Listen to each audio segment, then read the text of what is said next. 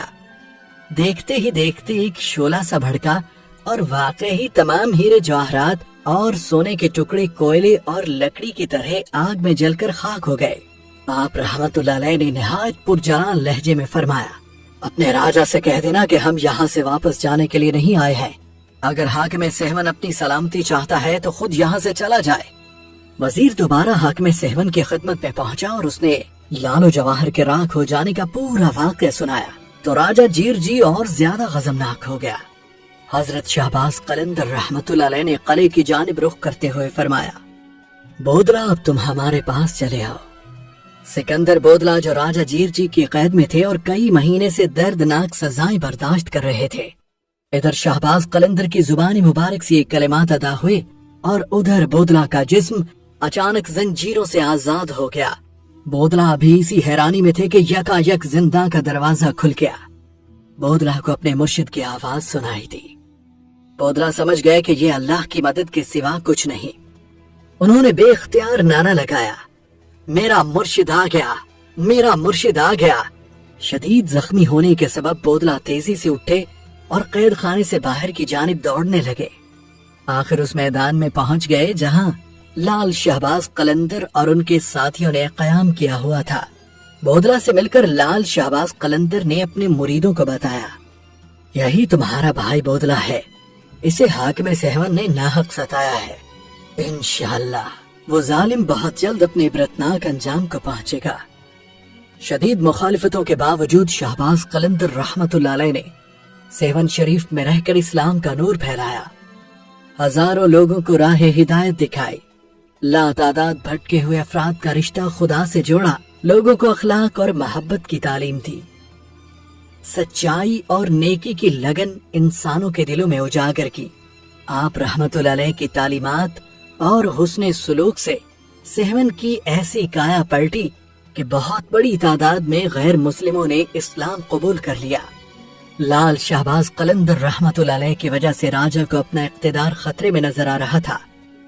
آخر حاکم سہون نے اپنے علاقے کے کچھ جادوگروں کو طلب کر کے ان سے مسلمان درویش سے مقابلے کا کہا، لیکن سہون کے سائروں نے مقابلے سے پہلے ہی اپنی شکست تسلیم کر لی تھی کہ انہیں ہرانا ہمارے بس کی بات نہیں ہے۔ البتہ جادوگروں نے راجہ کو مشورہ دیا کہ اگر کسی طرح مسلمان درویش کے شکم میں حرام غذا داخل کر دی جائے تو اس کی ساری روحانی قوت زائل ہو جائے گی اور پھر ہمارے جادو کی طاقت اس پر غالب آ جائے گی۔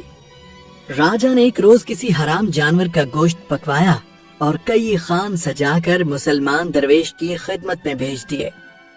جب یہ خوان حضرت شہباز قلندر رحمت اللہ علیہ کی خدمت میں پیش کیا گیا تو اسے دیکھتے ہی شیخ کا رنگ متغیر ہو گیا اور آپ نے یہ کہہ کر کھانے سے بھرا ہوا خوان الٹ دیا۔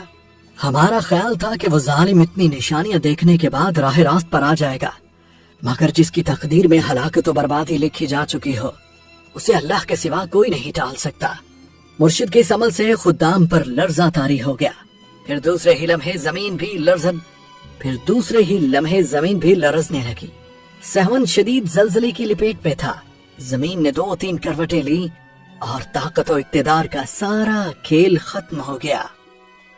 ادھر شیخ کے سامنے خوان الٹا پڑا تھا اور ادھر راجہ جیر جی کے قلعے کی بنیادیں الٹی ہو گئی تھی۔ حضرت قلندر لال شہباز رحمت اللہ علیہ 649 ہجری میں سندھ تشریف لائے اور اسی شہر سیون میں آخر وقت تک رہے۔ حضرت لال شہباز قلندر رحمت اللہ علیہ نے تقریباً 103 برس، بعض تذکروں کے مطابق 112 برس کی عمر پائی۔